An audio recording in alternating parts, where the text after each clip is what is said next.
we desperately need a level of solidarity from activists all over the country. In fact, all over the world, we desperately need that. The one thing that's happening in Tennessee is that we're struggling, but we're isolated. Tennessee is not a progressive state. It's a racist hellhole. It's where the Ku Klux Klan was organized. It's important to understand that. Where the Ku Klux Klan is organized, and right now you have the largest number of police shootings, killings anywhere in the country, for instance, in Memphis. And it's quietly held. Nobody knows about it. They're screaming all about, justifiably so, about Albuquerque in the media, but nobody knows that Tennessee has even had more people killed in half the time. And it's a racist hellhole. It's a place where the government openly, even a so-called black government, that is, collaborates with the Ku Klux Klan. And it's a place where, in fact, in a park in the middle of the city, a majority black city, the Ku Klux Klansman, the first leader of the Ku Klux Klan, has a 25, 30-foot statue of him on a horse with his body. His remains are in the base of that statue. And so, you know, this kind of outrage every day is going, and this black government is protecting this. The Ku Klux Klan every year. Just imagine if the Jews had what Jewish people would say about a park dedicated to Adolf Hitler in the middle of Berlin. And every year the government gives money to the Ku Klux Klan to come in and have a ceremony. So this is the kind of thing we're struggling against. In addition to the fact that we're the poorest big city in the country, and we're trying to deal with that reality and build a survival movement. So Black Autonomy is a multi-issue organization, and one of the things we did build and I made reference to was the Ida B. Wells Coalition Against Racism and Police Brutality. Ida B. Wells was a 19th century champion against lynching, one of the co-founders of the NAACP, and was an all-around hellraiser. She was one of the first radical black feminists in the United States, and this was, you know, in the period after the Civil War. And so we created this coalition. The coalition is designed for people to start chapters in cities all over the country. In fact, Black Autonomy is too. But to start chapters in cities all over the country, we're asking whites, especially white radicals and other peoples of color who are sympathetic to our cause, to join with this movement. And we've got some literature here. Some over there. People can get it. Yeah, the back table. And so our thing is that, you know, the campaigns we're involved around police brutality, the campaigns around fighting the Ku Klux Klan and other white supremacist organizations, the campaigns around mass imprisonment, for instance.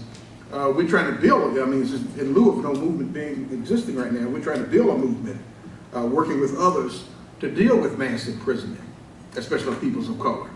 And so we need help. Those are the kind of campaigns we need help with.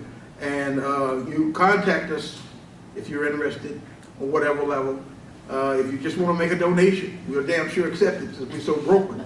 But I will say this, and I wanted this to be my last word on this. We got here as a result of solidarity. That's why we're here. That's why we're walking around here.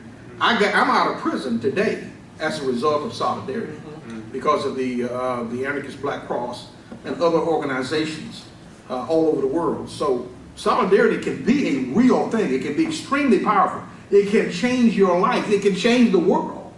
I always tell people that. It doesn't mean that we just sit around and are afraid to critique each other. We're not willing to talk about internal racism inside movements. It doesn't mean that. But what it does mean is that you are willing to give your life, if need be, because you believe in the movement that we're both a part of. You believe in that, and you're willing to do that. And what I can say about these people here today, the people up here with me, and some of them while I was in prison with Mark and others, what I can say about them is that they have proven it. I started out talking about prove this, prove that. They have proven it. They have given their lives. They've gone to prison. They risked death. And so this generation has to now take up the call. This generation has got to take up the call and support us, help us with what we're doing. Anna, what else? That's it. Thank you. I just want to make clear or maybe add when Lorenzo said that we're here because of solidarity, it literally means that we were able to come to this conference here in Portland because of solidarity. Otherwise, we did not have the funds to come here. Because of solidarity, people who had resources gave those resources generously to us. And that's why we're here. So we do know the importance of solidarity. I just wanted to add a couple of things about the Ida B. Wells Coalition Against Racism and Police Brutality. Again, on the back table, you will find information. One of the things we are asking for support right now is to draw attention to all the killings of people by the police in Memphis. Just in an 18-month period, 23 people were killed. Which is, and it's certainly, we're glad that the people in Albuquerque are organizing and they're bringing attention, because that needs to be brought attention.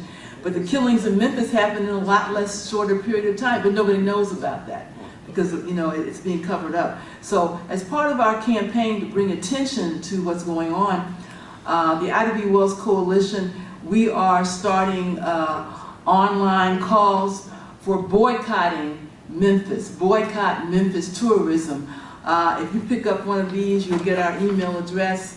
You can contact us about how you can help publicize. We're asking people to boycott Graceland. Graceland is Elvis Presley's old, right? Boycott it. The National Civil Rights Museum on the site of where Dr. Martin Luther King was assassinated. We're asking people to boycott that too. You say, well, why would you do that? Because this is a place that when we tried to have a protest, we actually had it right after Trayvon Martin was killed. We helped organize a protest, and we, gathered there at that point to begin our march. They kicked us out of there. They didn't want us to be on that site, even just to gather the march, to march down the street to City Hall.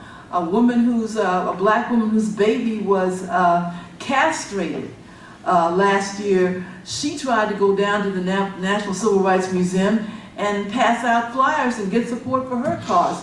She was thrown off that property. So we're saying, boycott that, and they're boycott the, there's a rock, what is it called, Rock and Soul Museum. Boycott all the tourist things in Memphis. We're trying to say that to draw attention to what is happening. So if you can help us, get our email address, our contact information. You have websites here in Portland, wherever you're from. Help us spread the word. We've got plenty of information. If you can help us get it out to where you live, that'll help us draw national attention to what is going on in Memphis. Thank you.